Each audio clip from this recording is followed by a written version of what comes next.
Assalamualaikum warahmatullahi wabarakatuh. Ya, selamat datang kembali ya sahabat JP Channel ya.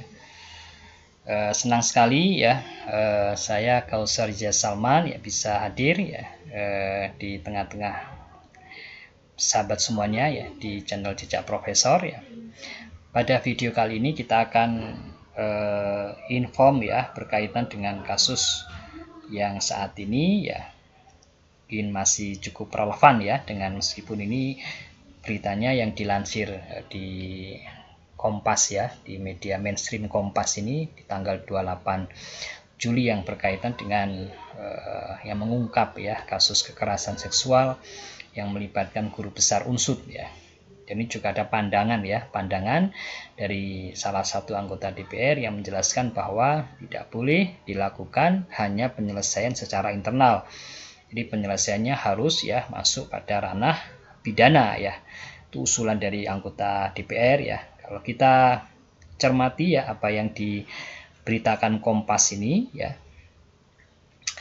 Di sini gambar ya spanduk protes ya mengenai dugaan kekerasan seksual yang terpasang di halaman Rektorat Universitas ya Jenderal Sudirman Purwokerto ya. Ini salah satu universitas yang terlama ya. Kedua ya setelah kalau di Jawa Tengah ya setelah Universitas Diponegoro yang ada di Kabupaten Banyumas, Jawa Tengah.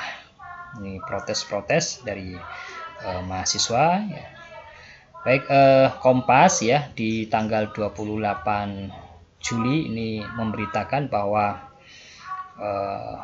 menjelaskan pandangan ya dari anggota Komisi 3 DPR yang mendesak proses hukum atas kasus dugaan pelecehan seksual ya oleh seorang guru besar yang ada di Unsud terhadap mahasiswinya. Tidak boleh hanya dilakukan penyelesaian secara internal ya, dan harus ada perlindungan terhadap korban ya, tidak boleh sebaliknya ya perlindungan terhadap pelaku, karena ini merupakan ya bentuk kejahatan ya terhadap tubuh, martabat dan hak asasi korban. Demikian disampaikan Gilang ya, salah satu anggota ini ya Komisi 3 DPR ya, yang menjelaskan bahwa kekerasan seksual itu adalah bentuk kejahatan terhadap tubuh, martabat dan hak asasi korban.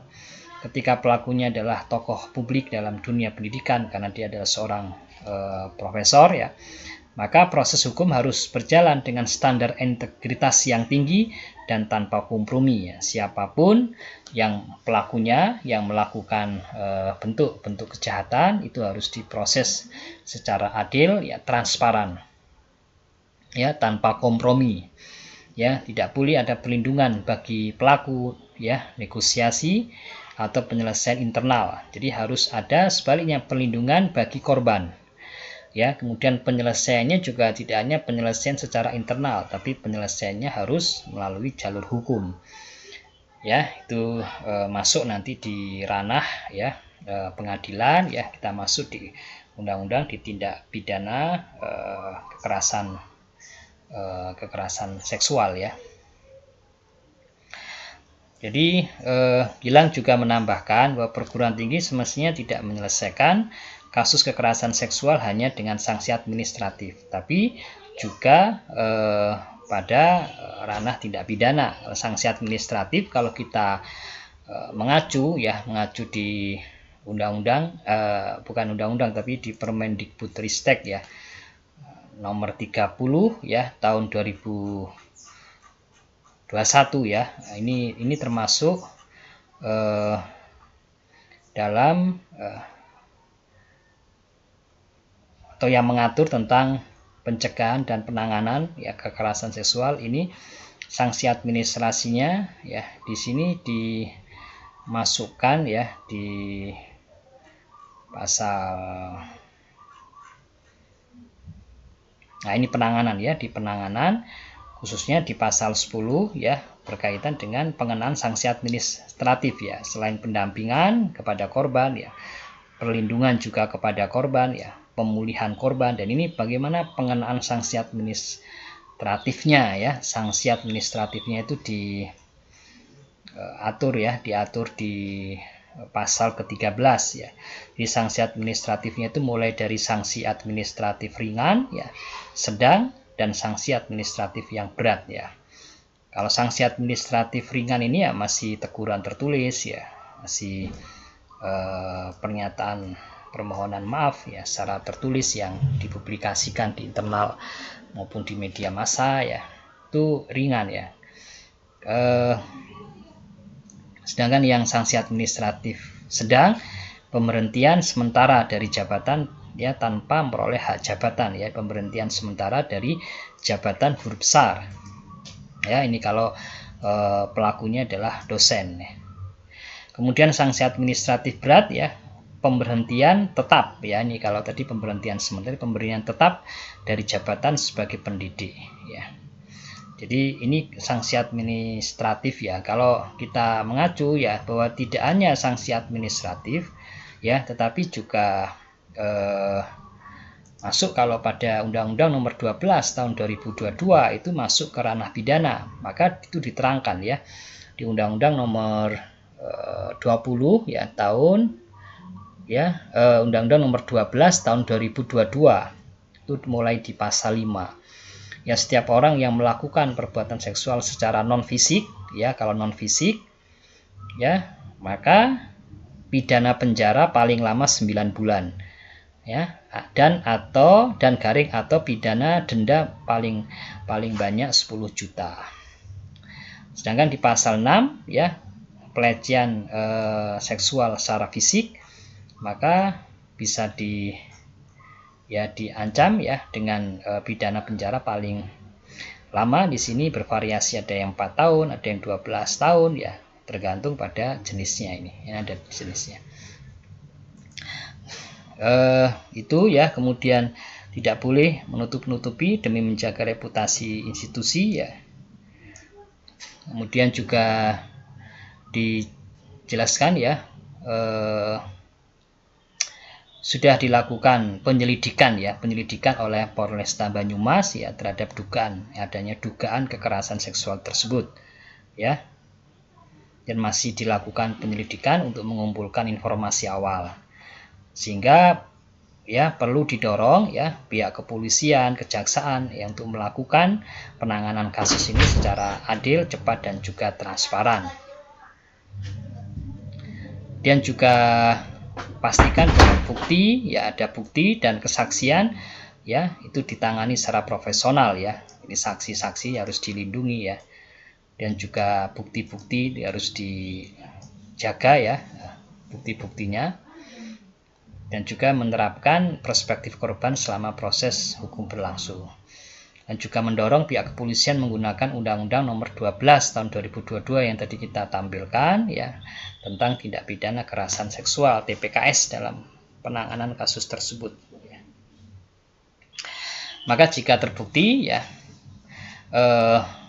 berarti kalau kita kaitkan tadi dengan dua regulasi tadi, Undang-Undang Nomor 12 tahun 2022 ini pidana, hukuman pidana ya maksimal tadi bisa maksimal 4 tahun ya, atau bisa maksimal 12 tahun kalau itu berkaitan dengan fisik ya, atau juga bisa dengan sanksi administratif ya. Kalau sanksi administratif yang berat berarti diberhentikan tetap ya dari jabatan ya, sebagai pendidik ya. Dan menjadi satu presiden yang penting bahwa dunia pendidikan tidak boleh menjadi tempat yang aman bagi predator seksual ya. Jadi harus menjadi tempat yang aman ya, bagi tempat yang aman, nyaman untuk belajar ya, tanpa adanya kekerasan di kampus ya. Dan menurut informasi di internal Unsud sendiri ya sudah dilakukan penanganan ya oleh Satgas PPKS ya, pencegahan dan penanganan kekerasan seksual ya, dan memicu aksi protes dari mahasiswa, agar mahasiswa ya memprotes ya agar penanganan ini dilakukan secara cepat ya dan juga transparan ya.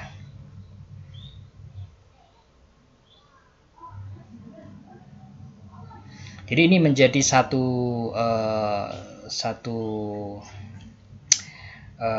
masalah yang cukup serius yang ada di dunia kampus ya, yang diperlukan ya penanganan yang sifatnya komprehensif ya, mulai bukan hanya penanganannya, jadi mulai dari pencegahan ya dilakukan melalui berbagai macam kebijakan ya, dibuat dan juga diterapkan kebijakan ya yang berkaitan dengan anti kekerasan seksual di kampus ya, dan sosialisasi ya, dan semuanya kemudian juga berkaitan dengan penanganan kampus ini ya bisa melakukan kerjasama ya pihak kampus itu dengan pihak kepolisian ya, dan juga pihak kejaksaan ya, kemudian juga dalam pendampingan ya bisa berkolaborasi dengan rumah sakit atau dokter, dengan psikolog ya, dan juga untuk memberikan bantuan hukum ya kepada pihak korban ya, kemudian juga bisa advokasi juga, dan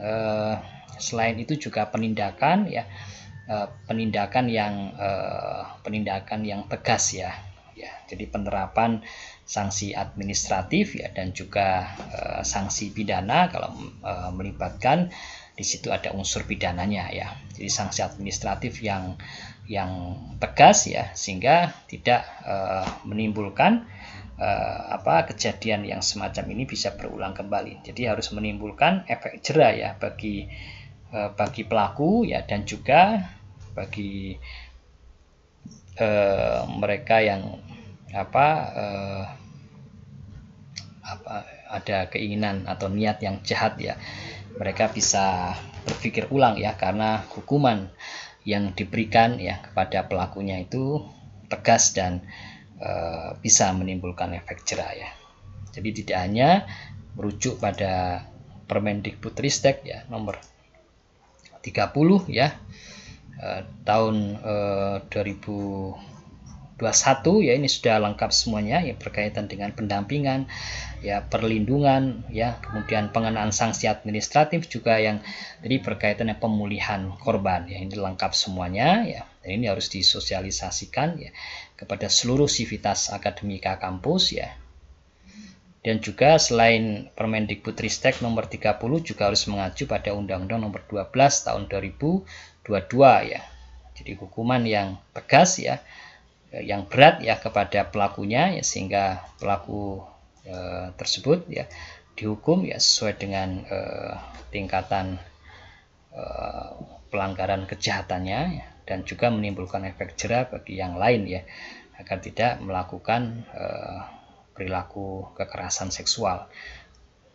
Demikian sahabat JP Channel ya, berita yang cukup ya mencoreng ya integritas dunia kampus kita ya. Semoga ini menjadi menjadi ibroh ya, atau menjadi satu peringatan bagi semuanya ya.